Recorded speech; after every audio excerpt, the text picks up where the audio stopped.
उनको विश्वास दिलाता हूँ कि लोक जनशक्ति पार्टी के अंदर कोई मतभेद नहीं है, कोई विरोध नहीं है। यदि मतभेद होता, विरोध होता तो मैं विरोध निर्वाचित नहीं होता। एक एक करके बोलिए। देखिए, सब लोग एक बार बोलिएगा, सब जवाब नहीं देंगे। या तो उनको बोलने दीजिए या आप बोलिए। ये आपको किसने कहा कि आजीवन रहेंगे? ऐसा कभी सुनिए, डेमोक्रेटिक सिस्टम में कहीं नहीं है कि कोई व्यक्ति आजीवन राष्ट्रीय अध्यक्ष रहे। ये तो आप चिराग तो हमसे नहीं बोल रहे हैं, आपसे बोल रहे होंगे। ये आप उनसे पूछे नहीं, ये तो आपका प्रश्न नाजायज है, आपका प्रश्न नाजायज है। ये देखिए, ये डेमोक्रेट सुनिए, ये डेमोक्रेटिक सिस्टम है, प्रजातंत्र है, प्रजातंत्र से पार्टी चलती है। पहले सुन लीजिए आप, अलूद जलूद प्रश्न मत क्या कीजिए। ये प्रजातंत्र से पार्टी चलती, पहले सुनो यार। प्रजातंत्र से पार्टी चलती है, प्रजातंत्र से देश चलता है, प्रजातंत्र से संविधान चलता है। जब भतीजा तमाशा हो जाएगा तो चाचा क्या करेगा? क्या करेगा बताइए आप? संसदीय दल का नेता हुआ हूँ। जिस दिन मैं मंत्री पद ग्रहण करूंगा उस दिन मैं संसदीय दल के नेता से इस्तीफा करके मैं अपने दूसरे साथी को बनाऊंगा। अरे यार, कैबिनेट संगठन अलग है, सरकार अलग है, इतना भी आपको पता नहीं है क्या? लोक जनशक्ति पार्टी के अंदर टूट के बाद आज पहला मौका था जब पशुपति कुमार पारस लोक जनशक्ति पार्टी के राष्ट्रीय अध्यक्ष चुने गए, जिसके बाद आज लोजपा कार्यालय में प्रेस कॉन्फ्रेंस का आयोजन किया गया था, जिसमें पशुपति कुमार पारस खुद पहुंचे थे और वो मीडिया को संबोधित भी कर रहे थे।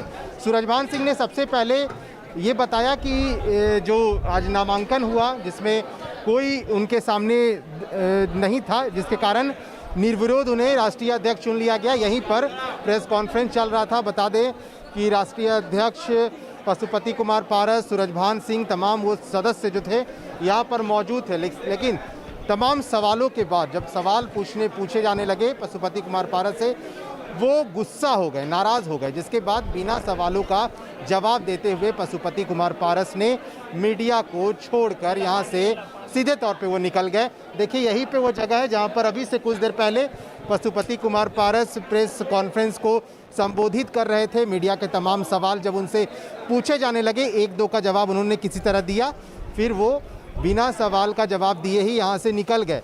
पशुपति कुमार पारस आज जब नामांकन हुआ तो उन्हें राष्ट्रीय अध्यक्ष लोक जनशक्ति पार्टी का नया राष्ट्रीय अध्यक्ष चुना गया। हालांकि चिराग पासवान ये दावा कर रहे हैं कि लोक जनशक्ति पार्टी के संविधान में ऐसा नहीं हो सकता है कि कोई राष्ट्रीय अध्यक्ष ऐसे ही बन जाए। चूँकि बता दें कि पशुपति कुमार पारस को 5 सांसदों ने समर्थन दिया था, जिसके बाद ये तय हुआ कि उनको ही अब लोक जनशक्ति पार्टी का मुखिया माना जाएगा। आज सुबह से सूरजभान सिंह का जो कंकड़बाग स्थित आवास है वहाँ पर मीटिंग चली, राष्ट्रीय कार्यकारिणी की बैठक बुलाई गई थी जिसमें सांसद मौजूद थे, लेकिन सांसद प्रिंस राज नहीं पहुंचे थे कुछ कारणवश।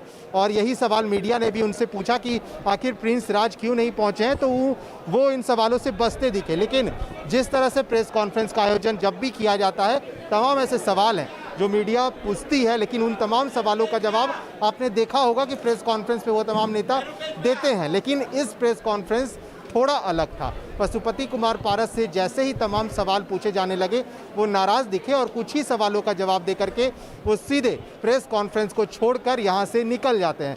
ये देखिए तमाम तस्वीरें हैं, क्योंकि पशुपति कुमार पारस जब पटना कल पहुँचे थे, तमाम तस्वीरें आपके सामने थी। जब लोक जनशक्ति पार्टी के कार्यालय के अंदर जब चिराग समर्थकों ने उनका विरोध किया था तो ये भी देखने को मिला था कि काले झंडे वगैरह दिखाए गए थे। उसके पहले चिराग समर्थकों ने लोजपा कार्यालय स्थित तमाम उस बैनर पोस्टर्स पे कालिक पोता था, जिसके बाद उन्हें पुलिस के द्वारा यहाँ से हटाया गया। लेकिन आज वो मौका था, काफ़ी लंबे समय से इंतज़ार किया जा रहा था कि जब पशुपति कुमार पारस यहाँ पर प्रेस कॉन्फ्रेंस को संबोधित करेंगे तो वो तमाम सवाल थे, क्योंकि मीडिया के पास कई ऐसे सवाल थे जो पूछने लाजमी थे, क्योंकि पशुपति कुमार पारस से जब भी मीडिया ने सवाल पूछा, पटना जब वो पहुंचे तो वो सवालों से बचते दिखे। लेकिन आज वो मौका था जब सवाल दागने की स्थिति में जब मीडिया ने, पत्रकारों ने सवाल किया तो वो नाराज़ हो गए। उसके बाद सीधे तौर पर प्रेस कॉन्फ्रेंस को छोड़ करके वो यहाँ से निकल जाते हैं। तो ये तमाम तस्वीरें हैं जो सीधे तौर पर लोक जनशक्ति पार्टी और कार्यालय के अंदर जो स्थितियाँ थी,